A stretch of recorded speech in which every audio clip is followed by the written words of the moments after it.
Today, let's go over credit score, what it's about, how it's calculated, what affects it, and how to increase it. Hello and welcome back to my channel where we talk about investing, personal finance, and dividends. If you're new here, consider subscribing to my channel and smashing that like button if you enjoyed this type of video. Let's get started. Credit score is a number that represents how well you manage your money. It tells the lender how risky it is to give you money. Using the score, you can effectively bargain for better interest rates for your loans and save a lot of money over time. People look at your credit score whenever you want to buy a car, buy a house, rent a place. They want to know how risky it is to lend you money. The higher the score, the less risky you seem to lenders. So it's important to keep an eye out on your score, track it, and make sure there's no errors from time to time. There are two credit bureaus in Canada, Equifax and TransUnion.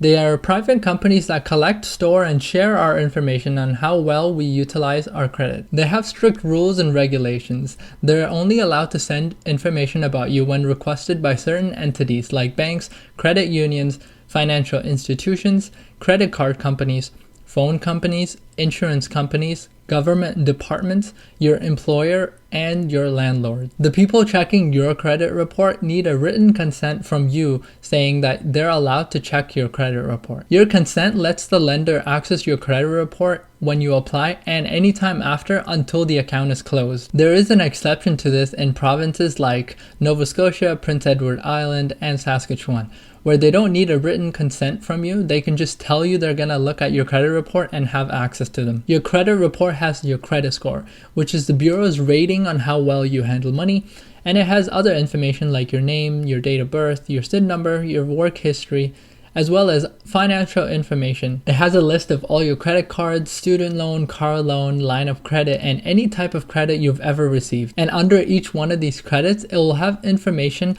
on when it was opened, how much the total amount was, if the payments were made on time, if any payments were missed, all sorts of information. Using the information from your credit report, lenders decide how much to lend you money and what interest rate to charge on the money that they lent you. Landlords could use your credit report and decide whether or not to rent you their place.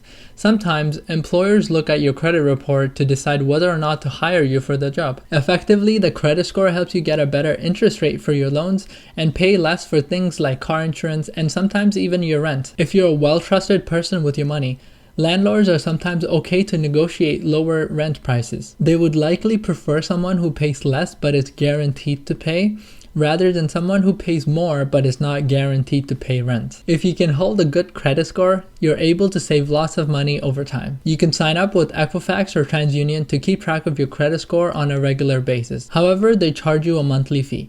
Equifax has a 30-day free trial every 180 days. So every 6 months, if I did my math correct, you can check it for free. You can also sign up for a free account with Credit Karma or Borrowell. They get their information from Equifax and TransUnion and they update it every week. Now, they might not be as accurate as the official ones from Equifax and TransUnion, but they're pretty good indicators. I'm not sponsored by any of them.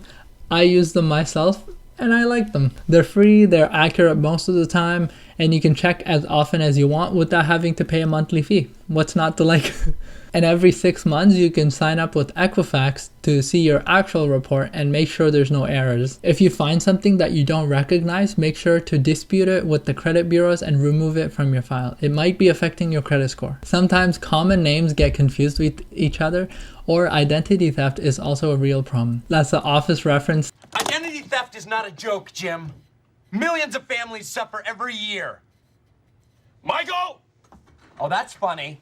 Michael! It is a real problem. People open credit cards under your name and you don't even know about it, and it's affecting your credit score. If your credit score drops dramatically for no reason that you're aware of, take a look at your credit report and dispute it if it's not you. If it's a mistake, the credit bureaus will remove it from your file and it won't affect your credit score. Credit score in Canada varies from 300 to 900. Any score between 300 and 560 is considered poor. Any score between 560 and 660 is considered fair. Any score between 660 and 725 is considered good. Any score between 725 and 760 is considered very good. And finally, above 760 is considered excellent. You have more power negotiating a better interest rate the higher you are on the scale. The fastest way to increase your credit score is use the credit and pay them back in full amounts and on time. But make sure you're only spending what you can afford. Don't go on a spending spree just because you have money to use on your credit card. How your credit score is calculated. According to Equifax, payment history makes up 35% of your credit score. This measures your history of using credit and paying back the money on time. The more you pay on time, the higher the credit score. You should aim to pay the full amount because you don't want to be paying the 20+% in interest fees for late charges from your credit card companies. But this score only takes into account that you paid the minimum amount on time and not completely missing your payment. So if you had your credit card for 12 months and you made 12 payments, they check if you made the minimum amount required every single payment. They use the ratio of how many times you've successfully paid your payments divided by the total number of payments. This is the biggest chunk of your credit score. It makes up 35%. So make sure you pay at least the minimum amount required on all your credit cards. Credit score utilization makes up 30% of your credit score. This measures out of the total amount of credit that's available to you, how much do you use on a monthly basis. If you had a $1,000 credit card and you use $500 every month, it means your credit utilization rate is 50%. The lower your credit utilization rate, the higher your credit score. Ideally, you want your credit utilization rate to be under 30%. If you think you spend more than 30% on your current credit card, you should either increase your credit limit on your current card or apply for a new card which will increase your credit limit as well. Now note a very important point. You should not increase spending just because you have more credit available to you. You should try to only spend what you need and what you can afford. Essentially, if you spend the same amount of money, but you have more credit available to you, it reduces your utilization rate, which is good. This is also another big chunk of your credit score. So focus on keeping your utilization rate under 30%. Credit history makes up 15% of your credit score. This measures how long you've had your credit cards for.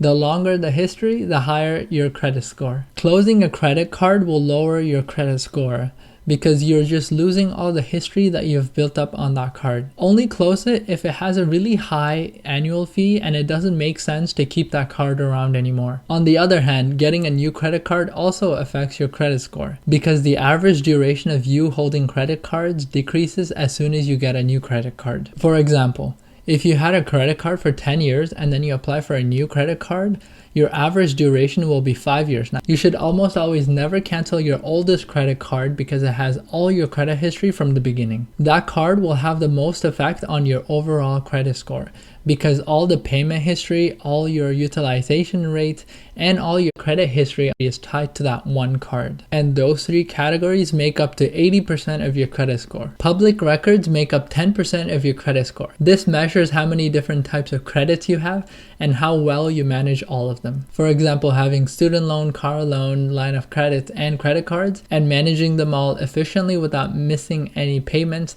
and keeping a good utilization rate on all of them. Inquiries makes up 10% of our credit score. This measures the number of times that our credit report have been accessed. The less inquiries made, the higher the credit score. When someone requests a credit report from the credit bureaus on our behalf, that is considered a hard pull. If hard pulls are being done too often on your account, your credit score will go lower. When you check your credit score through paid softwares like TransUnion and Equifax, or free softwares like Credit Karma and Borrowell, these are considered soft pulls.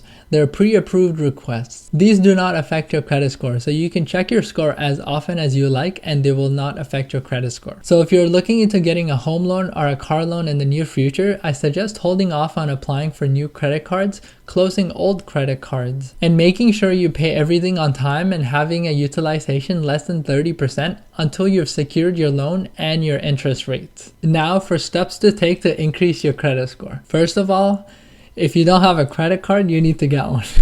I feel like that one's obvious, but I'm gonna leave it in there anyway. Get your credit card as soon as you can, so you can start accumulating your payment history, your utilization rate, and your credit history. You can get a credit card as soon as you turn 18 years of age. Only spend what you can afford. Sometimes you can get carried away and go on a spending spree. Try to keep your credit utilization rate under 30%. The utilization rate is calculated on the payment date on your credit card.